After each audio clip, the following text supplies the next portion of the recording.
Hey everybody, Mr. Wyatt here, and today we are going to be talking about percents and how to find percents. And it's it's section 5 of topic 6, finding the percent of a number. And take a look at this example here. Lauren bought a jacket that was on sale for 60% off. Wow, what a deal! 60% off. Really nice, super fashionable denim jacket, super faded, just the way all the cool kids want it. And, I really wanted red, but it's not letting me. It's making me write in blue. Anyway, if it's 60% off, that means she paid 40% of the original price. 40% of the original price. And it's normally a $75 jacket, it says. How much did Lauren pay for the jacket? So if it's 60% off, I want you to think about this now. If it's 60% off, that means it's 40% on. Yeah, she gets to take 60% off the price, but she still has to pay 40% of what it normally would cost. So how much will she pay? I guess what I want to find out then is what is 40% of $75? That's the question I'm really asking here. What is 40% of $75? And so what I'm going to do is I'm going to find out what 40% of $75 is. To do that, I need to rewrite this percent in decimal form. And 40%, remember to change percents to decimals, you move the decimal point to the left 2 spaces. I don't see a decimal point. That means it must be at the end of the number. And now if I move 2 spaces to the left, I get 0.40. I don't have to show the 0. I could just write 0.4. If you want, you can show the 0. And of means times 75. And good news, you can use calculators today. 0.4, so I'm finding some number here, and I'm wondering it's equal to 0.4 times 75. 0.4 times 75 is 30. So n equals 30, n being the number that we were looking for, which is a price, it's $30. That's a pretty good deal right there, isn't it? She paid $30 for a jacket that normally would have cost $75. Okay, so we change the percent into a decimal, we multiply. A lot of times on these types of problems, people think they're supposed to divide to find the percent of something, because usually when we're finding a percent, it's smaller than what we're starting with. So they're thinking, I want it to be smaller, I'm going to divide. But actually we want to multiply. Always multiply. All right, let's look here now. What we're doing is we're solving percent problems by writing them as equations. And in math, the word is, when you see the word is, it typically means equals. Is or equals are synonyms. They mean the same thing. And when you see the word of in math, it almost always means you're multiplying. Of means times. So is means equals, of means times. Keep that in mind, and you can translate these word problems into equations. Let's look at this example. Estimate and find the percent. The 4th, 5th, and 6th graders at Great Oaks School are taking a field trip.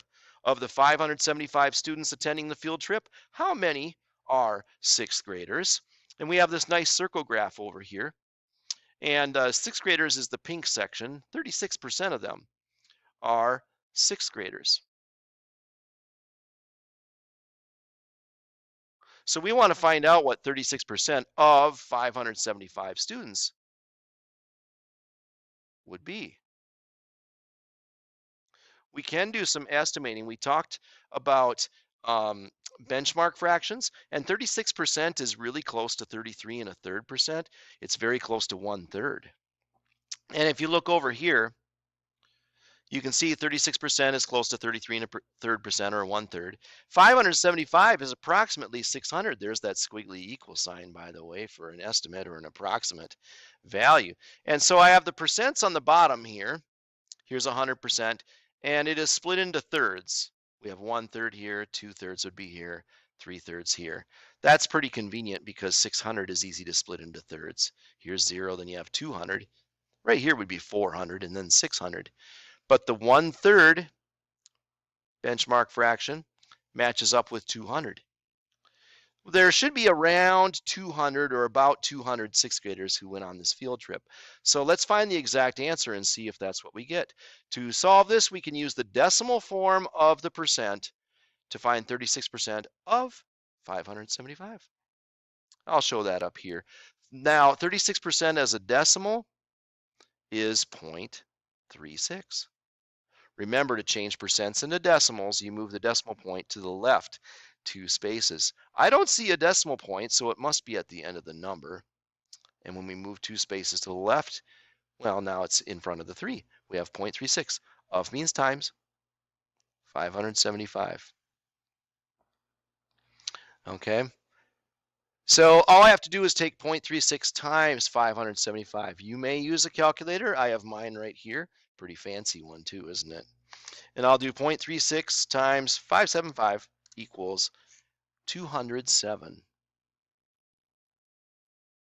students. Or I should say 207 sixth graders attended this field trip. Now, is my answer here close to my estimate? I had estimated that it would be around 200 students in the sixth grade who are attending the field trip, and it ended up being 207 sixth graders attending the field trip. That's very close, isn't it? So my estimate was very nice, and it lets me know that my answer here is reasonable. It's a reasonable answer. All right, what is 8% of 150? So I'm going to rewrite this as an equation, and there's a process that I want you to follow. You're just reading it from left to right and translating the words into symbols. What is, is, of, those are the two key words that we want to look for in these problems. Is means equals, of means times. So what number, or I'll put an N here for the missing number, is equals 8%. Let's change that into decimal form.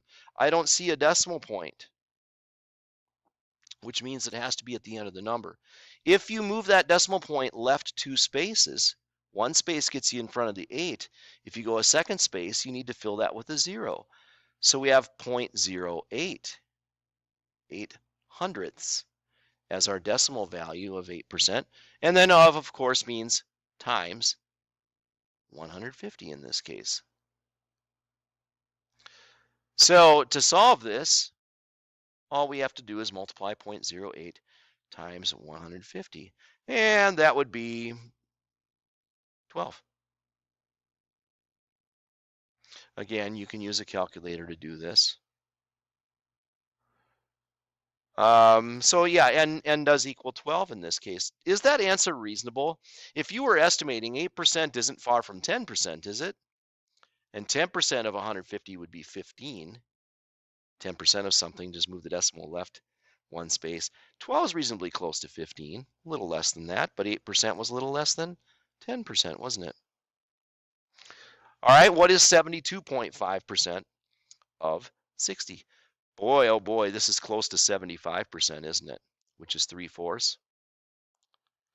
So if I were estimating, I'd be saying, what's 3/4 of 60? Is it easy to split 60 into 4 parts? Yeah, it is. If you divide 60 by 4, you get 15. So 1/4 of 60 is 15. So 3/4 would be 15 times 3, or about 45. So 72.5% of 60 should be a little less than 45, since this is a little less than 75%.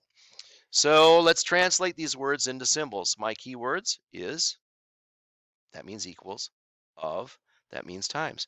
So what is? Well, some number is or equals 72.5%, that's 0.725 if I write it as a decimal, of 60 times 60. When they're phrased like this, you see how I kind of split it into 3 parts here? What is, n equals 72.5%, and then of 60. And now all I have to do is multiply these together to finish this off and get my answer. So let's see what it equals. I have my trusty calculator, 0.725 times 60 equals, 43.5. Boy, having calculators makes life so easy, doesn't it? Rather than having to show our work with paper and pencil. Yeah, n equals 43.5. That is very close to our estimate of 45, so I like my answer. It seems quite reasonable. All right, look at this example now. What percent of 120 is 72? This problem is different from the previous examples because now I'm actually missing the percent. I don't have a number that can be changed into decimal form. I'm missing the percent. So when I'm going to rewrite this one as an equation, again, of and is are my key words that I want to be um, looking for in this problem. But instead of putting n here, what percent? I'm missing the percent. So I'm going to use the variable p for percent, just so I remember that's what I'm looking for here is a percent, not just a regular number. Of 120 times 120 is 72 equals 72. Can you see how important it's going to be to show our work? Uh-huh. And your teachers are they're going to want you to show your work. It's going to be required that you show your work. And they might ask you to take a picture of your work and attach it to your assignment in the Google form, okay? And so keep that in mind. You want to always show your work. So what percent P of 120 times 120 is 72 equals 72. Now, this one's different from the previous examples because now I can't just take 120 times 72 because they're on opposite sides of this equal sign. They're not being multiplied together. 120 is being multiplied by some missing percent. So I have to do a one-step equation here. How do I undo times 120? Well, I divide by 120. And if you do that on the left-hand side of the equation, you also must do so on the right. Divide by 120. Multiply by 120, divide by 120. Those are inverse operations. They undo each other. So P equals 72 divided by 120. I'll grab my calculator. 72 divided by 120 equals 0.6. Now, don't get too excited yet. This is not our answer. We're looking for P, the percent. This is in decimal form. So I have to change my decimal into a percent. Now, when we change percents to decimals, we move the decimal point left 2 spaces. So when we're changing a decimal to a percent, I guess we'll have to move the decimal point to the right 2 spaces. So 1 space gets me past the 6, 1 more space gets filled with a 0, and we end up with 60%. What percent of 120 is 72? 60%. And my answer is reasonable because 60 is half of 120, or 50%. 72 is more than that, and this is more than 50%, my answer. So my answer seems quite reasonable. All right, we're going to have time for one more example here, and then we'll have to call it quits, okay? What percent of 92 is 11.5? Again, we're missing the percent. So let's go ahead and translate these words into symbols. What percent P of 92 times 92 is 11.5 equals 11.5. I just translated the words into symbols and made myself an equation. Now again, I cannot multiply 92 by 11.5 because they're not being multiplied together. 92 is being multiplied by an unknown value. So I have to undo times 92 by dividing by 92. It's a one-step equation. Same thing over here, divide by 92. So P equals 11.5 divided by 92. Let's see what we get. I get 0.125, which is our answer, but in decimal form.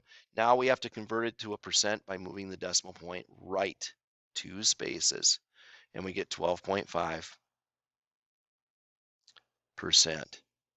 which by the way happens to be exactly 1/8 as a fraction. Okay, so it is